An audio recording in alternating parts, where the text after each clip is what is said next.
অনেকেই আছে যারা ওটস খেতে পছন্দ করে না, তবে ওটসটাকেই যদি একটু টেস্টিভাবে বানানো যায় তখন সবাই খুশি খুশি খেয়ে নেবে। তো চলুন দেখিয়ে দিই এই ওটসের টেস্টি স্ন্যাক্সটা কি করে বানাতে হবে।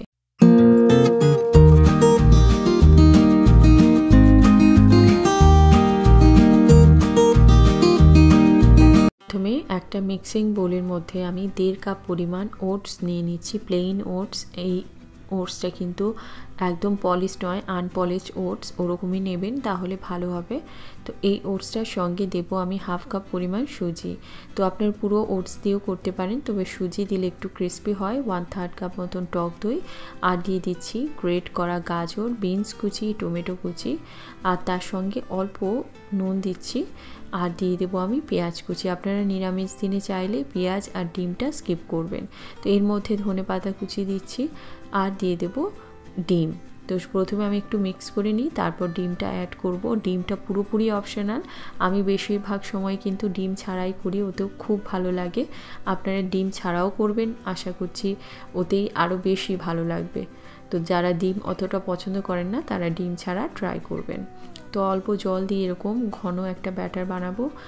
প্রথমে একটু এটাকে লিকুইড রাখবো হালকা করে, মানে মিডিয়াম থিক একটা ব্যাটার বানাবো। তারপর এই সুজিটা ফুলে গেলে একদম ঠিক হয়ে যাবে। তো আমি আমার বাচ্চার জন্য একটু উঠিয়ে তারপর এখানে আমি দিয়ে দিলাম কাঁচা লঙ্কা কুচি। তো আপনারা বাচ্চার জন্য বানালে লঙ্কা ছাড়া বা গোলমরিচের গুঁড়ো দিয়ে করতে পারেন।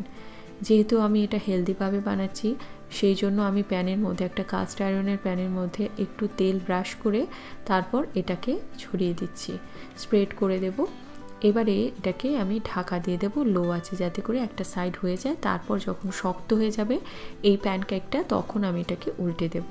তো আপনারা যদি মনে করেন যে অত কম তেলে করতে চান না, সেক্ষেত্রে আর একটু তেল বাড়িয়ে দিতে পারেন বা বাটার দিয়েও করতে পারেন। তো এটা দুটো সাইড এরকম ব্রাউন করে নামিয়ে নিতে হবে, আর এটা বানানোর সঙ্গে সঙ্গেই সার্ভ করবেন। এটা নরম হয়ে গেলে, ঠান্ডা হয়ে গেলে ভালো লাগে না। এটা টমেটো সসের সঙ্গে সার্ভ করবেন। তো আশা রাখছি ভালো লেগেছে। যদি ভালো লেগে থাকে অবশ্যই একটা লাইক করবেন। এরকম রেসিপি পেতে চ্যানেলটিকে সাবস্ক্রাইব করে পাশে থাকবেন। ভালো খান, সুস্থ থাকুন। আবারও আসবো নতুন কোনো রেসিপি নিয়ে।